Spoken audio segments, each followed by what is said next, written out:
السلام علیکم ورحمۃ اللہ وبرکاتہ۔ وعلیکم السلام ورحمۃ اللہ وبرکاتہ۔ کیا بات ہے اسلام بھائی، بہت پریشان دکھ رہے ہو؟ ارے یار مت پوچھو، ان عورتوں نے تمہارا دماغ خراب کر رکھ دیا ہے۔ آخر بات کیا ہے، کچھ بتاؤ تو صحیح۔ بات یہ ہے بھائی صاحب کہ بھائی کے انتقال ہوئے 4 ہی دن ہوئے ہیں، آج ان تک خوش نہیں ہوئے کہ ادھر بہنوں نے کہنا شروع کر دیا حصہ دو، بھابھی الگ جان کھائی لے رہی ہے، ادھر خالہ نے الگ رٹ لگائی ہے حصہ دو۔ لگتا ہے کہ حصہ میں سن سن کر پاگل ہو جاؤں گا۔ کیسا حصہ اسلام بھائی؟ کیا رمضان میں قربانی کر رہے ہو؟ بھائی صاحب آپ کا ان ڈھول سے بھی واسطہ نہیں پڑا، ادھر سنیں۔ مرنے کے بعد حصہ بٹوارے کی جو بات آتی ہے وہ میت کے مال و جائیداد اور پراپرٹی کی ہوتی ہے۔ اب اس میں گھر کی عورتیں شور مچائی ہوئی ہیں کہ بھیا کے جائیداد میں ہمیں بھی حصہ دے۔ اب تمہیں بتاؤ بھائی صاحب، یہ کوئی عقل کی بات ہے؟ بھلا زندگی بھر کما کما کر کھلائے مرد، دنیا بھر کی ٹھوکریں کھائے مرد، جب بات وراثت کی آئی تو گھر کی عورتیں بلانے لگی، جو کہ انصاف ہے؟ اوہو اب سمجھا بھائی، یہ تو میراث کا مسئلہ ہے۔ تم چاہے کچھ بھی کہیں، میں نے تو طے کر لیا ہے کہ بھیا کے جائیداد میں کسی اور ذات کو ایک پھوٹی کوڑی تک نہ دوں گا۔ پر یہ تو ظلم ہے اسلام بھائی۔ کیا بات کرو بھائی صاحب، یہ ظلم کیسے ہو گیا؟ کیا ہم نے اپنی شادیوں میں دنیا بھر کا پیسہ پانی کی طرح نہیں بہایا؟ ڈبل بیڈ، صوفہ، فریج، کولر، واشنگ مشین سے لے کر چپل، جوتے، جگ، گلاس، ہر چھوٹی سے چھوٹی بڑی سے بڑی چیز ان کے جہیز میں تھی۔ یہ انہیں کافی نہیں تھا، اب مرنے کے بعد اور کیا چاہیے؟ وہ ایک الگ چیز ہے، آپ نے جو کچھ دیا ہے وہ ان پر احسان نہیں کیا، بلکہ یہ ان کا حق تھا، اور اگر احسان سمجھ کر دیا ہے تو نہیں کرنا چاہیے تھا۔ اگر آپ جہیز نہ دیتے تو اللہ کے یہاں کوئی پکڑ نہ ہوتی، لیکن میراث نہ دینے پر اللہ آپ سے ضرور سوال کرے گا۔ لیکن بھائی صاحب اگر میں جہیز نہ دیتا تو برادری والے میرا جینا دوبھر کر دیتے۔ اب یہ آپ کے اوپر ہے اسلام بھائی، آپ چاہے تو جہیز دے کر برادری کو خوش کر لے، یا میراث نہ دے کر اللہ کو ناراض کر لے۔ رہی بات شادی کے خرچے کی، تو یہ خرچے تو لڑکوں کی شادی میں بھی کچھ کم نہیں ہوتے، اور جہاں تک میراث کی بات ہے تو ہم نے تو علماء کرام سے یہی سنا ہے کہ اس میں لڑکے اور لڑکی دونوں کا حصہ ہوتا ہے۔ یہ بات الگ ہے کہ لڑکیوں کا کم ہوتا ہے اور لڑکوں کا زیادہ، یہ بات قرآن میں بھی ہے۔ کیا اوپڑان باتیں کر رہے ہو بھائی صاحب؟ میت کے مال میں عورتوں کا حصہ، عورتوں کا؟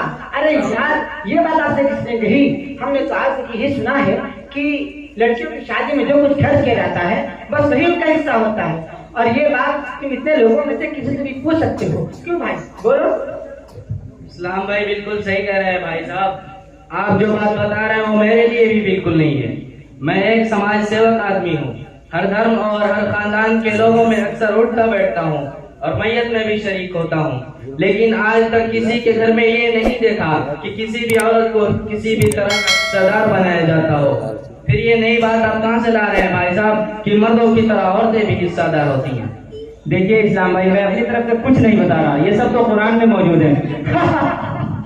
قرآن میں؟ ذرا ہمیں بھی دکھاؤ کہاں ہے قرآن میں؟ یہ ان مولویوں کا عظیم مسئلہ ہے بھائی، جب بھی اپنی بات مانانی ہو فرض کہہ دیتے ہیں قرآن میں ہے، حدیث میں ہے۔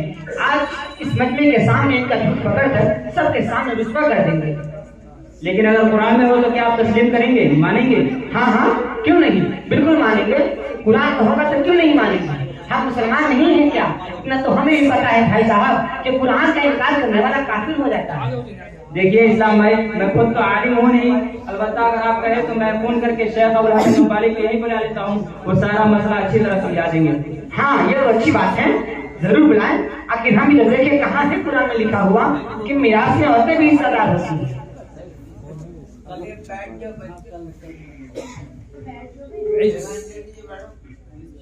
السلام علیکم ورحمۃ اللہ وبرکاتہ۔ وعلیکم السلام وعلیکم ورحمۃ اللہ وبرکاتہ۔ کیا صاحب خیریت سے ہیں؟ الحمدللہ۔ شیخ صاحب یہاں ایک مسئلہ پوچھا ہے، کیا آپ یہاں تشریف لائیں گے؟ انشاءاللہ ضرور۔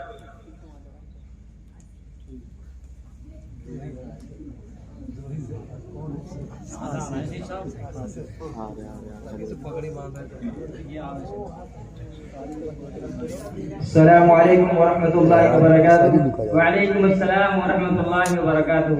کیا بات ہے بھائی، کیا جھگڑا ہے، کس مسئلے پر بحث چھڑی ہوئی ہے؟ شیخ صاحب یہ ہمارے اسلام بھائی ہیں جو اپنی بہنوں کو میراث میں حصہ نہیں دینا چاہتے۔ اچھا، میراث کا مسئلہ ہے، یہ تو واقعی بڑا اہم مسئلہ ہے۔ لوگ میراث کے بارے میں جانتے ہی نہیں اور نہ جاننے کی کوشش کرتے ہیں، جس کی وجہ سے میت کے مال میں بڑی گڑبڑی کرتے ہیں۔ یہی وجہ ہے کہ حق والوں کو ان کا حق ہی نہیں ملتا اور بیچاری عورتوں کو تو بالکل محروم کر دیا جاتا ہے۔